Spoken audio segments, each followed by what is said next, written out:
everyone, my name is Becky Brown. I am an artist here in Berea, Kentucky. I am located right near tourism in the Artisan Village. I have a storefront here as well as my studio space located at the front of my store so that visitors can watch what I'm working on. So I have a metalsmithing background, but I tend to focus on enameling, and all enameling is glass fused to metal. There's lots of techniques under the umbrella of enameling, so today I'm going to show you a few different ones that I tend to focus on. So let's get into it. Okay, so the first thing we have to do is to cut out whatever shape we want out of copper. Today I'm going to be showing you all how I make my Kentucky pendants. So I do draw these by hand on a piece of paper first, and then I cut them out with this saw, so each one does turn out slightly different.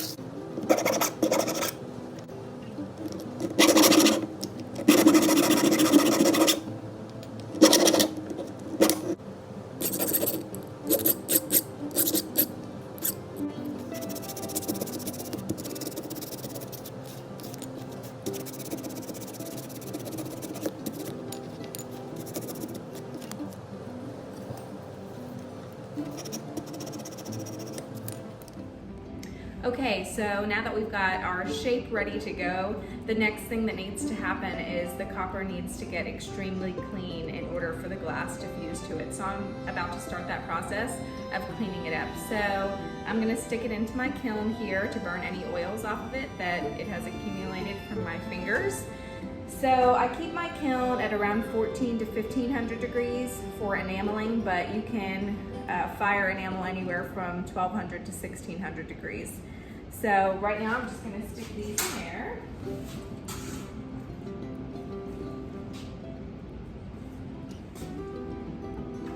And then after I keep them in here for maybe 2 or 3 minutes, I'll let them cool down, and then I will put them in this crock pot. This is nicknamed a pickle pot. That's what all jewelers call it, but it's really just sodium bisulfate, and that will eat off that burnt layer of metal that is gonna form after I take it out of the kiln. And then after that, I will scrub my piece with a mix of Dawn dish soap, pumice powder, and my spit. I know that sounds odd, but it's something that all enamelists do. It's how my teacher taught me, how her teacher taught her. There's apparently something in it that breaks down oils. So that's the next step. Burn off the oils, put it in a pot of acid, and then we wash it with that mixture.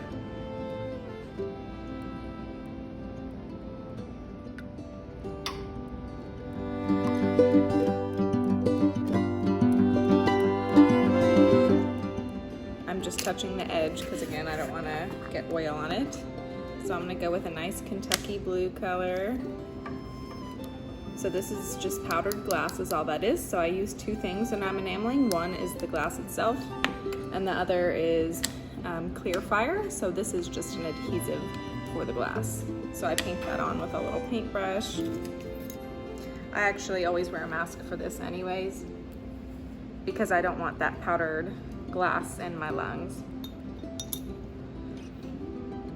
So now I'm just painting on some of that clear fire.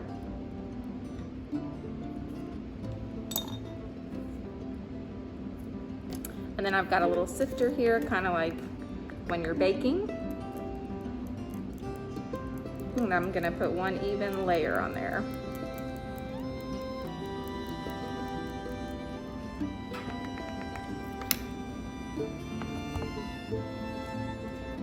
If you noticed, I drilled the hole prior to firing it because you cannot drill a hole through glass or it would crack. So before each firing, I clean it out.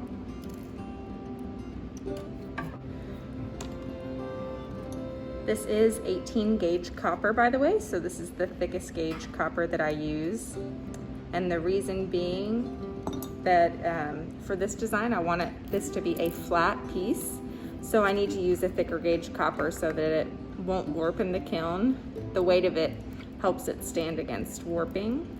But if I were going to make a piece that were domed or had some volume to it, and how I do that is I just hammer it out before I apply the glass. Then I could use a thinner gauge copper because essentially I'm warping it myself prior to putting it in the kiln. These are called trivets. They are steel and that's what they go into the kiln on.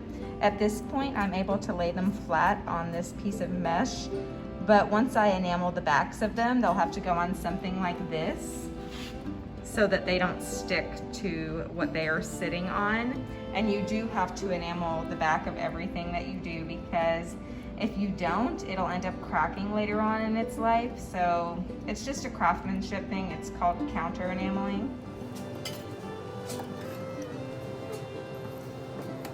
And the enamel goes through 3 stages while it's in there. Each firing is only 3 to 5 minutes, but it goes through multiple firings to build up the colors. Just depending on what technique you're doing determines how many firings it goes through. But anyways, it's going to go through 3 stages while it's in there, so you'll always see enamelists kind of peek in to see what point it's at. But the first stage is going to be sugar. It's very similar to its original stage of that powdered glass. Looks like the texture of sugar. The second one is orange peel. That's when it starts to melt out a little bit and it looks like the surface of an orange peel. And then the third stage is when it's finally glossy, and that's when you know you can take it out.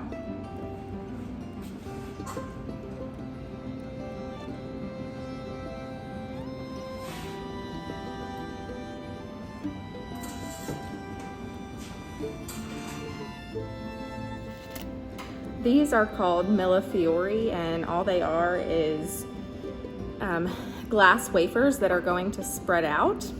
So they'll look like a flower once it's melted in the kiln. So for one of these, I'm going to use that technique.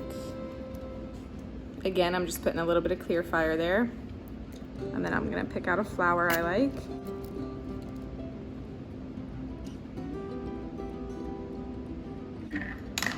For this one, I'm going to use a technique called sgraffito, which is used across all kinds of mediums. It's used in pottery pretty often. And all that sgraffito means is to scratch through. So I've got this base layer here, and then I'm gonna put a new layer of this blue-green color and scratch through the powdered layer.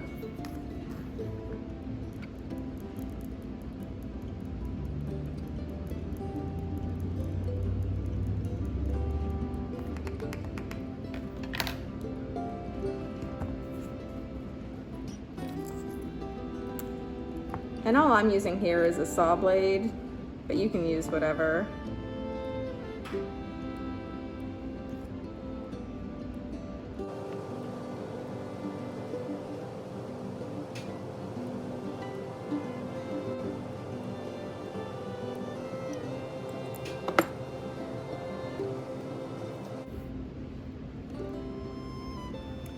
Another technique I want to show you is called wet packing, and that's where you mix the clear fire with the powdered glass and paint it on. It kind of feels like you're painting with wet sand.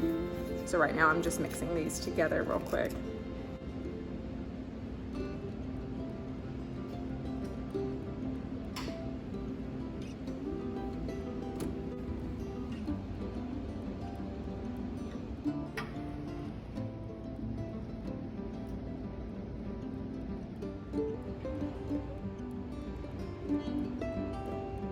So now all of these will be counter enameled on the back. Usually I just do a neutral color like black, or I'll do a clear coat of glass. And then after that, I file around the edge to expose the copper so that it's no longer that burnt black color. And then they will be strung on a cord and ready to go. So thank you for watching. I hope you learned something new and enjoyed it.